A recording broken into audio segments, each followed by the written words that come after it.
Hi friends, it's Gwen. Welcome back to my channel. Today I am here to review the Arc of a Scythe trilogy. I did an entire reading vlog experience and shared some of my thoughts and feelings as I read each book. So if you want to check that out, definitely check it out in the cards and it will also be linked down below. But today I'm going to do a spoiler-free review of each book in the trilogy and hopefully convince you, if you haven't already, to give it a try, because I think it's one of the most unique sci-fi stories I've ever read. I think it's like sci-fi, fantasy, but also like not too sci-fi. I don't know. Let's get into it. So the first book is The Scythe. I have read this before, so this was my first reread.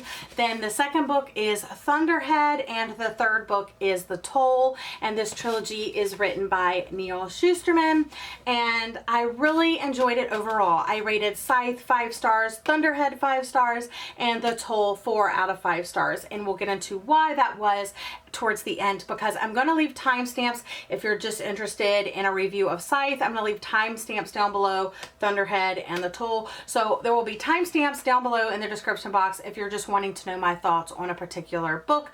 If you're wanting to know my thoughts on all of them, just start watching and watch the entire video. So I did make some notes. I have like 2 pages of notes here because I did read these over I guess it was about a week, like a week and a couple of days that I read the trilogy. The first one we're going to talk about obviously is Scythe. It is the shortest book of the trilogy. It much longer as the trilogy continues. The main plot of Scythe, we follow Citra and Rowan as they are apprenticing to Scythe Faraday to become a Scythe, which is unusual because usually Scythes only take on 1 apprentice at a time, and then at the end of a year they're either, they are given the ring or not. So obviously the results of there being 2 apprentices to 1 Scythe sets the entire trilogy into motion. There's a couple of things that you really need to know going into the series as a whole. The first is what a Scythe is, what the Scythedom is. So the Scythedom is an organization separate from the Thunderhead deciding who must die as overpopulation remains a problem. In the Scythe world, we have reached immortality. There's no mental illness, there's no suicide, there's no disease, there's no poverty. Everything negative that could eliminate people from Earth has ceased to exist. The Thunderhead is an AI with the sole purpose to help humankind. It's programmed to work to the benefit of humans. It can be accessed by anyone at any time except for unsavories and scythes. There is a separation of scythe and state, so to speak. So it's a very interesting just base world, and as the trilogy moves along, you learn more about Scythes and Scythedom and the Thunderhead, and I can't tell you like everything right off the bat because you don't learn everything right off the bat. It slowly creeps in, and it's done in a very well paced way. In the Scythedom, a couple of things happen. They wear rings that grant immunity for 1 year if the ring is kissed. So they're charged with gleaning people, also known as killing people, since the Thunderhead has separated himself from that responsibility. Also, the Thunderhead is not a person. It's like this AI computer-ish thing. It controls cameras and like transportation and computers and all of that.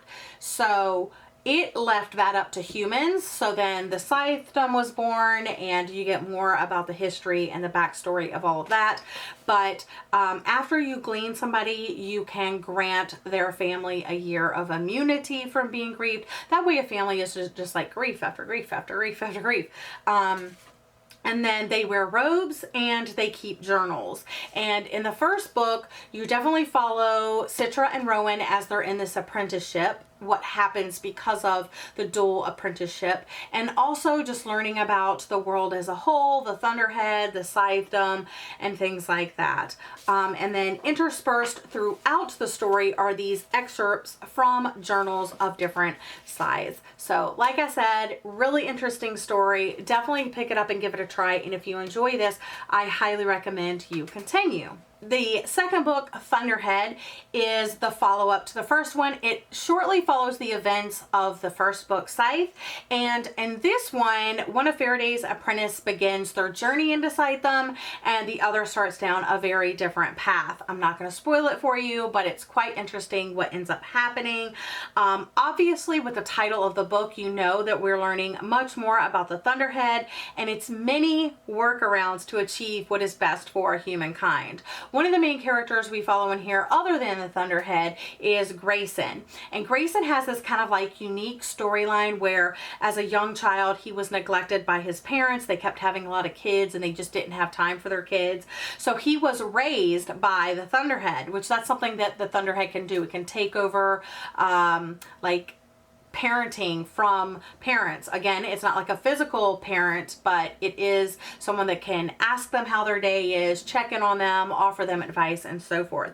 And because of that, Grayson feels indebted to the Thunderhead and decides to enroll to be a Nimbus agent. And a Nimbus agent is another thing that's like unique to this world. It's basically a representative of the Thunderhead. The Thunderhead like gives them tasks and they help the Thunderhead achieve those tasks. In the story, Grayson follows clues from the Thunderhead that lead him to get involved in Scythe affairs and therefore is marked unsavory. And unsavories are something that have done something wrong, that have upset the Thunderhead in some way.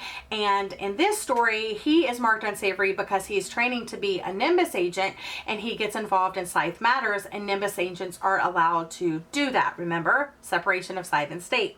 So he's marked unsavory, so there's no more Thunderhead. Then he's told by a Nimbus agent to really become unsavory. Grayson takes on this alter ego of Slade Bridger. He meets with this Nimbus agent and keeps them informed on things that are happening, because there's kind of this plot to get the junior apprentice that made Scythe from the first book and the mentor and like kill them, and Grayson is in charge of like trying to prevent this from happening. Grayson goes undercover as this Slade character, and then his Nimbus agent is gleaned, and because of things that happened while he was Slade Bridger in between his Nimbus agent, nobody knows that he's not really Slade Bridger, so then his identity as Grayson Tolliver no longer exists. And just so much happens in this book. Like, I really feel like this one really packs a punch because so much happens. There's so many like nail-biting moments, edge of the cliffhanger moments, roller coaster twisty things, and it's just really, really good. I would probably say this is my favorite in the trilogy. Moving on from Thunderhead, we move into the third and final book of the trilogy, and the Tome of the Toll. This is over 600 pages. I think it's 625 pages, and it is the conclusion to the trilogy, and it does it in a very interesting way. The main reason I rated this book 4 stars instead of 5 stars is because of the timeline aspect. The first 2 books followed shortly behind each other, but this one takes place 3 years after the events of Thunderhead. And it's kind of confusing because intermixed, you're talking about present day, the 3 years that you missed, and also previous things. So because of the timeline and the calendar that has been used in this series, you're really just kind of confused on like what order is everything happening, and it just really left me disoriented going into the book. Plus there's an introduction of a lot of new characters, a lot of new places, and it was just a lot to take in. You really follow in the first 2 books similar characters, so to be thrown into a world where it's a totally different time, tons of crap has happened between the second book and this book, and you're just following totally different characters. It's so confusing and it makes it hard to get into. One of the things that stood out to me in The Toll is the non-binary rep of our character Jericho, who was only introduced in this third and final book. I absolutely loved that. It was discussed throughout the book, and I just liked the way it was handled. I am binary myself, so I can't speak to the representation, but I really liked how it was handled from an outsider's perspective. But if you're looking for more of the known voices, I definitely say go ahead and seek out that type of review. We're following the main characters and side characters from their other 2 books books, as well as all of these new characters all over the globe.